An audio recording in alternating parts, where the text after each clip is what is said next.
Setelah memuncaknya perseteruan antara pemerintah sipil dan militer dalam pergantian pimpinan KSAD, Ali Sastro akhirnya menyerahkan mandatnya selaku Perdana Menteri. Namun, karena Presiden Soekarno yang sedang menjalankan ibadah haji ke Tanah Suci, mengakibatkan tugas penunjukan formatur diserahkan kepada Hatta selaku Wakil Presiden. Hatta yang mengemban tugas selaku pengganti presiden akhirnya menunjuk 3 tokoh di parlemen dalam penyusunan formatur kabinet yang baru, yaitu Sukiman, Wilopo, dan Asar. Namun, ketiga tokoh tersebut ternyata mengusulkan Hatta untuk menjadi Perdana Menteri, namun ternyata ditolak oleh Partai Masyumi. Ketiga tokoh yang gagal untuk menyusun formatur kabinet yang baru mengakibatkan Hatta akhirnya memutuskan untuk menunjuk salah seorang tokoh yang berasal dari Partai Masyumi dalam rangka menyusun formatur kabinet yang baru. Burhanuddin Harahap, tokoh kelahiran Medan, Sumatera Utara, terpilih menjadi Perdana Menteri kelima yang akan kita bahas dalam materi kita kali ini, yaitu masa demokrasi liberal Kabinet Burhanuddin Harahap. Nah, untuk memudahkan kalian dalam memahami materi, maka dari itu perhatikan peta konsep berikut ini. Pertama, kita akan melihat bagaimana pembentukan dari Kabinet Burhanuddin Harahap. Kedua, kita akan melihat bagaimana perkembangan pemerintahan. Dan terakhir, kita akan melihat bagaimana akhir dari Kabinet Burhanuddin Harahap. Maka dari itu, yuk kita bahas konsep kita yang pertama. Pembentukan Kabinet Burhanuddin Harahap didasarkan atas keputusan Wakil Presiden Republik Indonesia di nomor 141 tahun 1955. Kabinet Burhanuddin Harahap resmi dilantik di tanggal 12 Agustus di tahun 1955 dan mengakhiri perjalanan pemerintahannya di tanggal 3 Maret tahun 1956. Kabinet Burhanuddin Harahap dibentuk dari koalisi antara Partai Masyumi dan 12 partai kecil lainnya di parlemen. Semenjak awal pembentukan kabinet, Burhanuddin yang mengupayakan koalisi dengan PNI mengalami kendala akibat dari permintaan PNI agar kursi Wakil Perdana Menteri, Menteri Luar Negeri, dan Menteri Pekerjaan Umum menjadi milik dari PNI. Selain itu, PNI juga meminta agar kursi Menteri Pertahanan tidak menjadi kepemilikan dari Masyumi, sehingga sangat sulit untuk diterima oleh Burhanuddin Harahap sehingga gagalnya pembicaraan koalisi mengakibatkan PNI bersama-sama dengan PIR, PKI, SKI, dan Progresif menjadi pihak oposisi bagi jalannya pemerintahan. Sementara itu, dalam menjalankan pemerintahannya, Burhanuddin Harahap menyusun beberapa program kerja, yaitu pertama, mengembalikan kewibawaan moral pemerintah, kepercayaan Angkatan Darat, dan masyarakat kepada pemerintah. Kedua, melaksanakan pemilu menurut rencana yang sudah ditetapkan dan menyegerakan terbentuknya parlemen yang baru. Ketiga, menyelesaikan perundang-undangan desentralisasi sedapat-dapatnya dalam tahun 1955. Keempat, menghilangkan faktor-faktor yang menimbulkan inflasi. Kelima, memberantas korupsi. Keenam, meneruskan perjuangan mengembalikan Irian Barat ke dalam wilayah Republik Indonesia. Dan ketujuh, mengembangkan politik kerjasama Asia Afrika berdasarkan dari politik bebas aktif dan menuju perdamaian dunia. Selanjutnya, kita akan bahas mengenai perkembangan dari pemerintahan Kabinet Burhanuddin Harahap. Semasa pemerintahannya, Burhanuddin menghadapi serangkaian masalah-masalah yang harus ia tangani, seperti yang pertama yaitu pemulihan ekonomi Indonesia. Setelah inflasi yang meroket dan nilai tukar rupiah yang turun drastis di masa pemerintahan Ali Sastro, Kabinet Burhanuddin Harahap berupaya untuk mengatasi situasi tersebut dengan mengambil langkah kebijakan pragmatis seperti membuka investasi asing, melonggarkan pembatasan impor, hingga mencabut kebijakan ekonomi Alibaba yang dinilai gagal penerapannya. Selain itu, Kabinet Burhanuddin Harahap juga memutuskan untuk menolak membayar sisa hutang sebesar 3 miliar gulden kepada Belanda berdasarkan dari hasil finansial ekonomi yang tertera di dalam konferensi Meja Bundar. Langkah ekonomi yang diambil oleh Burhanuddin Harahap ternyata membawa hasil positif sebab menginjak tahun 1956, inflasi mulai dapat terkendali. Kemudian, masalah kedua yang berhasil juga dihadapi oleh pemerintahan Burhanuddin Harahap yaitu perbaikan hubungan antara militer Angkatan Darat dengan pemerintahan sipil. Sebagai salah satu bagian dari program kerjanya, Burhanuddin Harahap mengupayakan untuk mengembalikan kepercayaan Angkatan Darat kepada pemerintah dengan mengangkat kembali Abdul Haris Nasution selaku KSAD. Setelah ia sebelumnya dinonaktifkan dari kesatuan militer dalam keterlibatannya di peristiwa 17 Oktober tahun 1952. Selain itu, tindakan tegas pemerintah dalam penegakan hukum atas kasus korupsi turut mendapatkan apresiasi dari militer dan rakyat.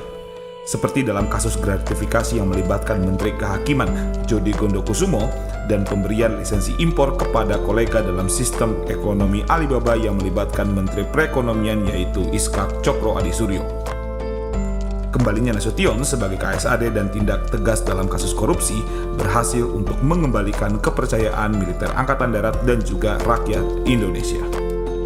Namun setelah masalah dengan militer Angkatan Darat berhasil diatasi, masalah lainnya dengan militer datang dari Angkatan Udara. Pengangkatan Hubertus Sujono sebagai Wakil Kepala Staf Angkatan Udara di Pangkalan Udara Cililitan diwarnai aksi pemukulannya oleh beberapa bawahannya dan dicurigai atas perintah dari Kepala Staf Angkatan Udara yaitu Surya Dharma. Burhanuddin merespon aksi tersebut dengan melakukan penangkapan terhadap mereka yang terlibat dan dikenai tahanan rumah. Namun ternyata Presiden Soekarno yang sedari awal tidak merestui kabinet Burhanuddin Harahap ternyata ikut campur dalam masalah ini dengan membebaskan Surya Dharma. Puncak keberhasilan pemerintahan Burhanuddin Harahap dalam perkembangan pemerintahannya terwujud di dalam pelaksanaan pemilihan umum di tahun 1955. Menjadi pemilu pertama yang terlaksana dalam sejarah Indonesia, sekaligus pemilu paling demokratis dan tersukses dengan tingkat partisipasi masyarakat mencapai 91,54%. Sebuah pencapaian terbaik pelaksanaan pemilu di kala situasi keamanan yang tidak kondusif akibat dari pemberontakan di sejumlah daerah di Indonesia. Pemilu yang dilaksanakan dalam 2 tahap, yakni tahap pertama di tanggal 29 September di tahun 1955 untuk memilih anggota DPR dan di tanggal 15 Desember di tahun 1955 untuk memilih anggota Dewan Konstituante, sebuah lembaga yang kelak akan bertugas untuk menyusun Undang-Undang Dasar pengganti dari Undang-Undang Dasar sementara tahun 1950. Dari 260 kursi yang diperebutkan oleh 117 partai, kemenangan berada pada 4 partai yang mendapatkan kursi mayoritas di parlemen. PNI yang berada di posisi pertama, disusul oleh Masyumi di posisi kedua, Nahdlatul Ulama di posisi ketiga, serta PKI yang berada di posisi keempat. Selanjutnya, kita akan membahas mengenai akhir dari Kabinet Burhanuddin Harahap. Serangkaian keberhasilan yang ditorehkan oleh pemerintahan Burhanuddin Harahap ternyata tidak serta-merta melanggengkan kekuasaannya. Presiden yang sedari awal tidak terlibat dalam penunjukan formatur kabinet menunjukkan sikap ketidaksenangannya terhadap kabinet ini.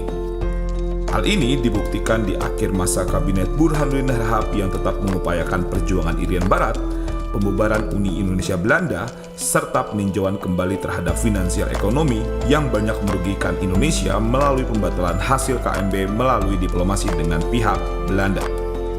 Perundingan di Jenewa semenjak Desember tahun 1955 hingga Februari tahun 1956 yang dilakukan oleh Menteri Luar Negeri, yaitu anak Agung Gede Agung, tidak berhasil untuk membujuk Belanda.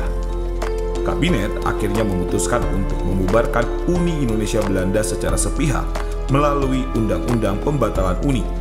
Namun, Kabinet Burhanuddin yang telah pecah setelah NU dan PSII menarik dukungan dari kabinet, tidak berhasil mengesahkan undang-undang tersebut karena PNI dan PSII serta Presiden Soekarno menolak untuk menandatangani Undang-Undang Pembatalan Uni.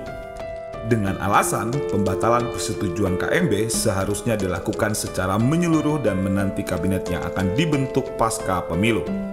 Sehingga pasca pemungutan suara pemilu selesai di tanggal 2 Maret tahun 1956, Burhanuddin Harahap memutuskan untuk menyerahkan mandatnya kepada Presiden di tanggal 3 Maret tahun 1956 sehingga kabinet dinyatakan berakhir. Namun tetap melaksanakan pemerintahannya hingga kabinet baru terbentuk. Nah, itulah akhir dari Kabinet Burhanuddin Harahap. Selanjutnya, mari kita tarik kesimpulannya. Kesimpulan dari materi mengenai masa demokrasi liberal Kabinet Burhanuddin Harahap yang pertama yaitu pembentukan kabinet. Kabinet Burhanuddin Harahap dibentuk setelah keluarnya keputusan Wakil Presiden Republik Indonesia di nomor 141 tahun 1955. Merupakan kabinet kelima di era demokrasi liberal yang dibentuk dari koalisi antara Partai Masyumi dan 12 partai-partai kecil di dalam parlemen. Kedua, perkembangan pemerintahan. Ada beberapa hal yang bisa kita amati seperti pemulihan ekonomi dengan mengambil langkah pragmatis yang berhasil untuk mengendalikan inflasi. Masalah lain yang berhasil dihadapi yaitu adalah memperbaiki hubungan antara militer Angkatan Darat dengan pemerintahan sipil yang berhasil dengan mengangkat kembali Nasution selaku KSAD dan juga penegakan tindak pidana korupsi. Keberhasilan pemerintahan Burhanuddin juga adalah dalam pelaksanaan pemilu di tahun 1955 yang berhasil untuk memilih anggota DPR dan Dewan Konstituante. Ketiga, akhir dari kabinet Burhanuddin Harahap, yaitu kabinet ini harus mengakhiri pemerintahannya diakibatkan oleh kegagalan dalam pembatalan hasil KMB yang tidak mendapatkan dukungan dari PNI dan PSI, serta presiden yang juga menolak untuk menandatangani terkait dengan undang-undang pembatalan UNI, hingga berakhir dengan mundurnya koalisi dari NU dan PSI serta sikap presiden yang cenderung tidak merestui kabinet Burhanuddin Harahap.